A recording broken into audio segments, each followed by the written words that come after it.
Hello and welcome back. बहुत सारी videos में हमने बात की डिफेंसेस की या डिफेंस मैकेनिज्म की। दोनों वर्ड तो पहली बात ये समझ लीजिए, जब यूज कर रहे हैं तो सेम ही तरीके से यूज कर रहे हैं, या तो डिफेंसेस या तो डिफेंस मैकेनिज्म।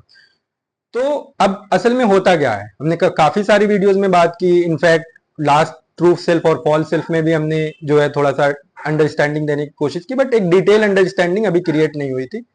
तो आई थॉट कि एक वीडियो कर लेना चाहिए इस पे।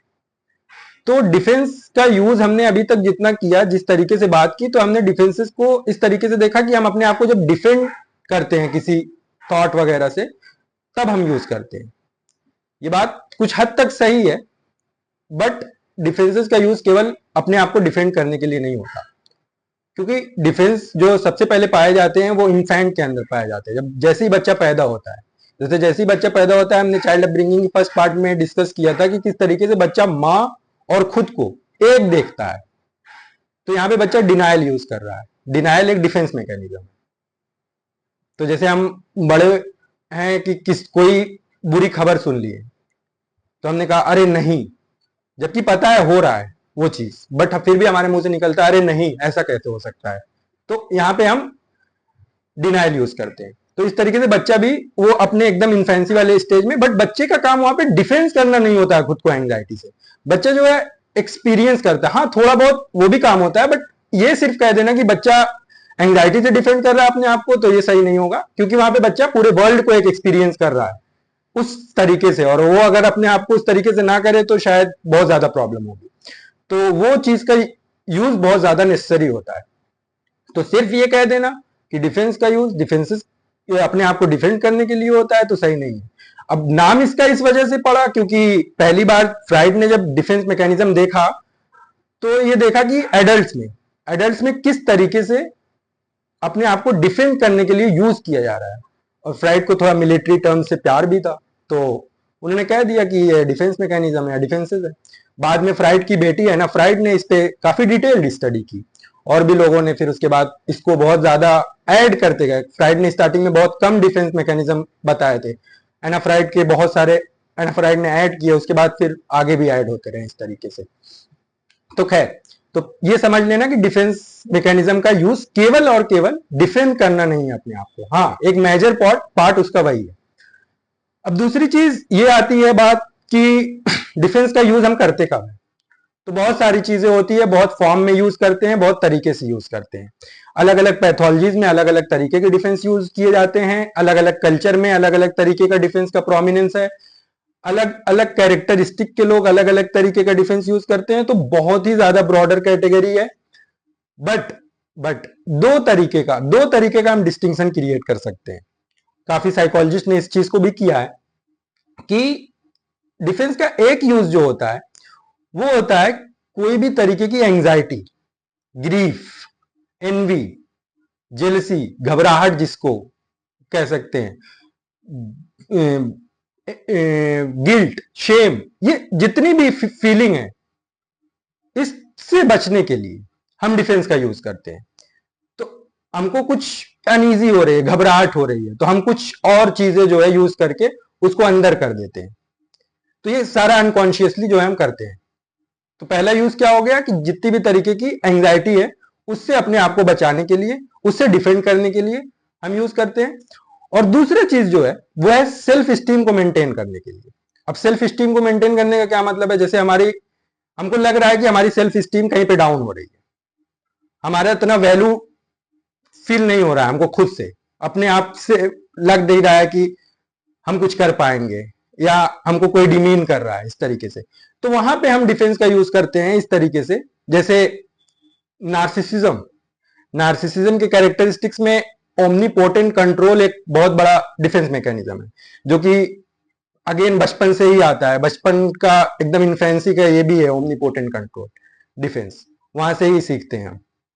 तो अब यहां पे कोशिश करते हैं नार्सिसिस्ट की अपने आप को थोड़ा ग्रैंडियोस वे में दिखाने की, कि हमसे बड़ा तो कोई नहीं है। तो जब थोड़ा सेल्फ स्टीम हर्ट हुई, तो एक ग्रैंडियोसिटी जो है जनरेट करते हैं। तो इस तरीके से जो है हम यूज करते हैं डिफेंसेस का। तो दो तरीके का, एक तो defence as a prevention of anxiety, और as a maintenance of self esteem. तो दो तरीके से हम डिफेंस का यूज करते हैं। अब अगेन कौन सा डिफेंस किस तरीके से कब यूज किया जाएगा, बहुत सारी चीजों पे डिपेंड करता है। पहले तो आपका टेम्परामेंट कैसा है, शुरू से आखिर तक के जो एक्सपीरियंसेस हैं किस तरीके के रहे हैं, क्या बचपन में किस तरीके का एक्सपीरियंस दिया गया है कि आपको उस वक्त जो है ज्यादा सही लगा वो डिफेंस यूज करना।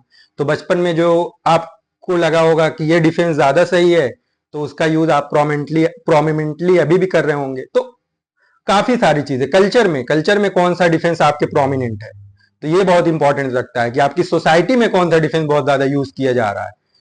तो ये सारी चीजें मिलके जो है बनाती हैं कि हम कौन सा डिफेंस यूज करेंगे।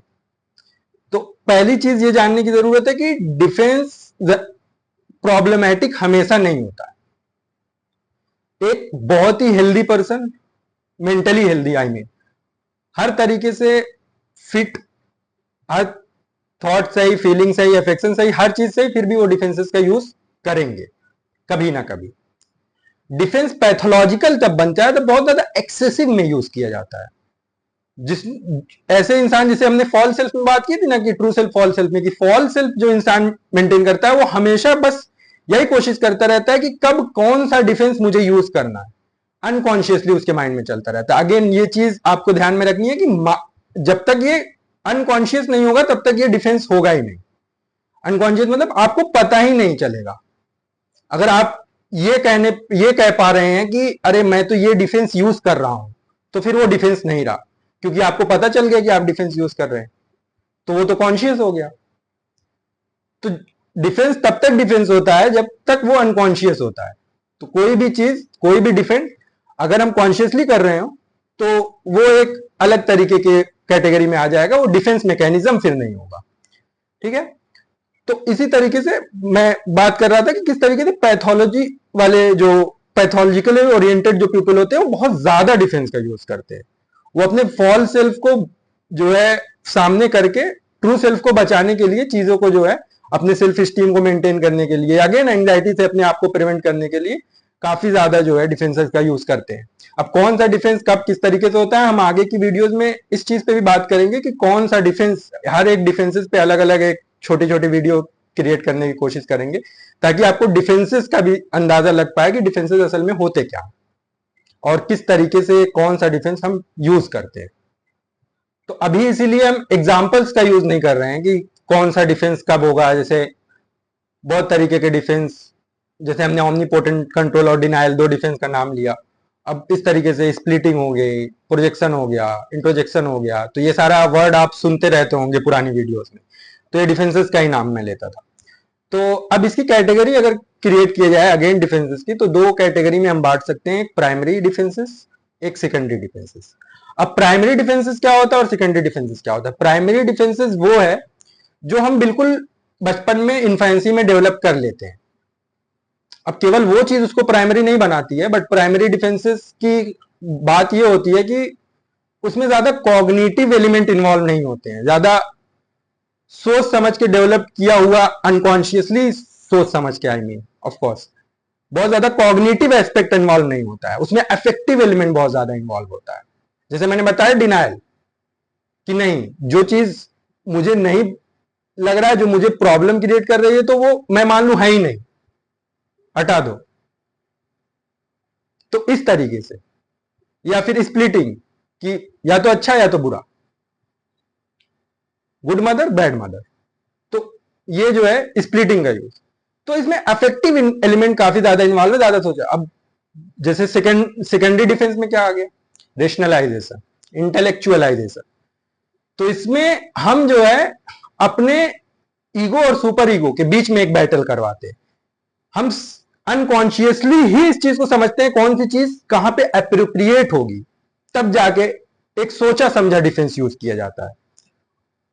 और जो प्राइमरी में होता है वो बैटल ईगो और सुपर ईगो की नहीं, वो अंदर और बाहर की होती है, कि आउटर इन्वायरमेंट और इनर इन्वायरमेंट में हमको चूज करना है, तो किस तरीके से हम उसको अप्रोप्रिएट डिफेंस की तरह यूज कर सकते हैं। तो अगेन यहाँ पे सोच समझ के जो अच्छे तरीके से डेवलप्ड जो डिफेंसेस होते हैं, सेकेंडरी डिफेंसेस, उसका जो है इन्वॉल्वमेंट तभी हम करते हैं जब थोड़ा सा मैच्योर हो जाते हैं। वरना हम इमेच्योरिटी के टर्म में हम अगेन प्राइमरी डिफेंसेस का ज्यादा यूज करते हैं। तो जैसे तीन तरीके का, अगर तीन स्पेक्ट्रम में बात की जाए किस तरीके से कंटिन्यूम है एक साइकोपैथोलॉजी के लेवल का, तो एक जैसे न्यूरोसिस, एक है उसके बाद बॉर्डर लाइन, मतलब बॉर्डर लाइन वाले केसेस, और उसके बाद फिर साइकोसिस के केसेस। तो न्यूरोसिस के केसेस कहा जाता है कि थोड़ा easy to handle, border line के केसेस उससे थोड़ा डिफिकल्ट टू हैंडल, और साइकोसिस is like very difficult to handle. तो ये कंटिन्यूम है। अब अगेन इस पे बहुत सारी और डिटेल में वीडियो करके इसको समझाने की कोशिश करेंगे, बट आप अभी इसको डिटेल में समझने की कोशिश भी मत कीजिए।